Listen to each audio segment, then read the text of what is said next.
तो आज की वीडियो में हम पढ़ेंगे chapter 1 theoretical framework unit 1 meaning and scope of accounting. Economic activities वो होती हैं जो हम रहने के लिए और कमाने के लिए करते हैं, उन एक्टिविटीज को हम इकोनॉमिक एक्टिविटीज कहते हैं। इकोनॉमिक एक्टिविटीज 2 पार्ट्स में डिवाइडेड है यहाँ, ट्रांजैक्शन और इवेंट्स। ट्रांजैक्शन ये किसी चीज का होने को कहते हैं। Transaction is a performance of an act. For example जैसे परचेजेस करी हमने, सेल्स करी, और इवेंट जो होती है वो इन चीजों के रिजल्ट होते हैं। It is the consequences of an act. जो हमने एक्ट करा है उसका रिजल्ट को हम इवेंट्स कहते हैं, जैसे कि क्लोजिंग स्टॉक, प्रॉफिट। अब हम अकाउंटिंग का मीनिंग देखेंगे। अकाउंटिंग एक आर्ट होती है रिकॉर्ड करने की, जर्नल क्लासिफाई करने की, यानी कि लेजर में पोस्ट करने की। सेमराइजिंग का मतलब होता है ट्रायल बैलेंस में डालने की। और इन सबको रिकॉर्डिंग, क्लासिफाइंग और समराइजिंग को मनी की टर्म्स में मेजर करना। और ट्रांजैक्शन और इवेंट जो कि पार्ट है फाइनेंशियल करेक्टर का। अब इसमें मेजरमेंट का क्या मतलब होता है? मेजरमेंट का मतलब होता है जो ट्रांजैक्शन और इवेंट्स होते हैं उन्हें रिकॉर्ड करना जिस कंट्री में हम रह रहे हैं उसकी करेंसी से। यानी कि हम इंडिया में रह रहे हैं तो रुपीस में हम मेजर करेंगे ट्रांजैक्शन इवेंट्स को। हम अमेरिका में रह रहे हैं तो डॉलर में हम मेजर करेंगे। अब हम देखेंगे ऑब्जेक्टिव्स ऑफ अकाउंटिंग। अकाउंटिंग्स के क्या ऑब्जेक्टिव है? ये अकाउंटिंग सिस्टमैटिक रिकॉर्ड करता है ट्रांजैक्शन को। अकाउंटिंग जो है वो सिस्टमैटिक रिकॉर्ड्स करता है ट्रांजैक्शन को, और ये रिजल्ट बताता है। पीएनएल से हम रिजल्ट देख सकते हैं। फाइनेंशियल पोजीशन बताता है, बैलेंस शीट से हम फाइनेंशियल पोजीशन देख सकते हैं, और पीएनएल से हम परफॉर्मेंस देख सकते हैं, और बैलेंस शीट से हम फाइनेंशियल पोजीशन देख सकते हैं।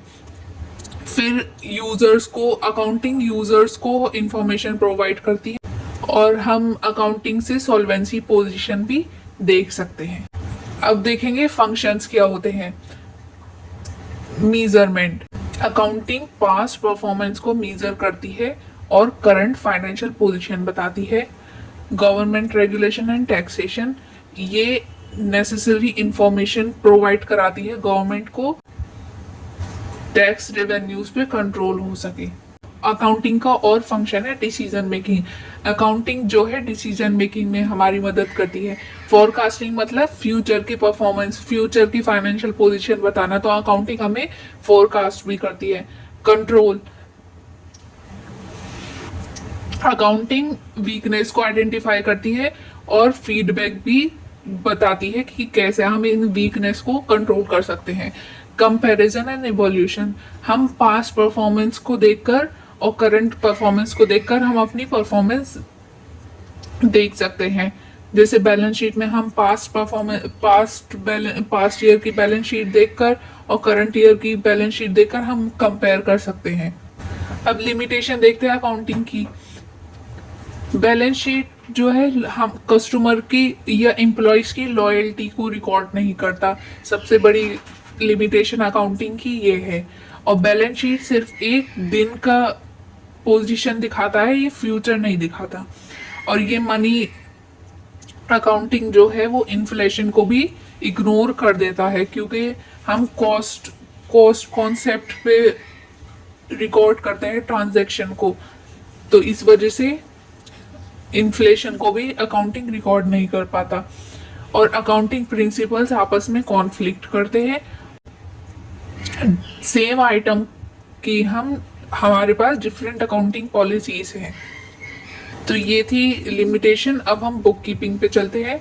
बुक कीपिंग एक एक्टिविटी है जो कि कंसर्न करती है रिकॉर्डिंग फाइनेंशियल डेटा की एक सिग्निफिकेंट मैनर में। बुक कीपिंग सिर्फ रिकॉर्ड करती है ट्रांजैक्शन और इवेंट्स को।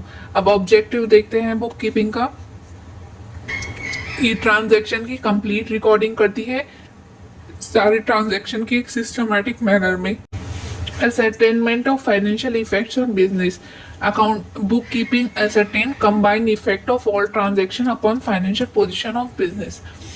अब सब फील्ड्स ऑफ अकाउंटिंग देखते हैं। अकाउंटिंग की क्या क्या सब फील्ड्स है। सबसे पहली है फाइनेंशियल अकाउंटिंग। ये फाइनेंशियल स्टेटमेंट को बनाती है और इंटरप्रेट करती है, और ये हिस्टोरिकल है इन नेचर, क्योंकि ये वो ट्रांजैक्शन को रिकॉर्ड करती है जो ऑलरेडी हो चुकी है। जैसे कि मान लो हमने परचेज करा तो वो ऑलरेडी परचेज हो चुकी है और हम परचेज होने के बाद हम उसे रिकॉर्ड करते हैं, इसलिए वो हिस्टोरिकल इन नेचर है। मैनेजमेंट अकाउंटिंग मैनेजर्स को इंटरनल रिपोर्टिंग करने के लिए होती है। अलग अलग तरीके से इंफॉर्मेशन को ग्रुप करना, फिर रिपोर्ट्स बनाना और मैनेजर को देना, ये सारी मैनेजमेंट अकाउंटिंग होती है। फिर सब फील्ड्स में और आती है कॉस्ट अकाउंटिंग। कॉस्ट अकाउंटिंग होती है कि एक प्रोडक्ट को बनाने में कितनी कॉस्ट लगी, उसे हम कॉस्ट अकाउंटिंग कहते हैं।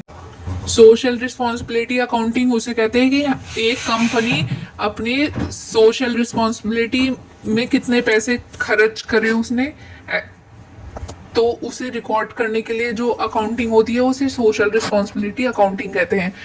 ह्यूमन रिसोर्स अकाउंटिंग उसे कहेंगे हम कि इन्वेस्टमेंट में, ह्यूमन रिसोर्स के इन्वेस्टमेंट में कितना पैसा खर्च करा, उसे आइडेंटिफाई करना, क्वांटिफाई करना, रिपोर्ट्स करना, तो ये सब ह्यूमन रिसोर्स अकाउंटिंग होती है। गाइस, ये हमारा फर्स्ट चैप्टर था सीए फाउंडेशन का।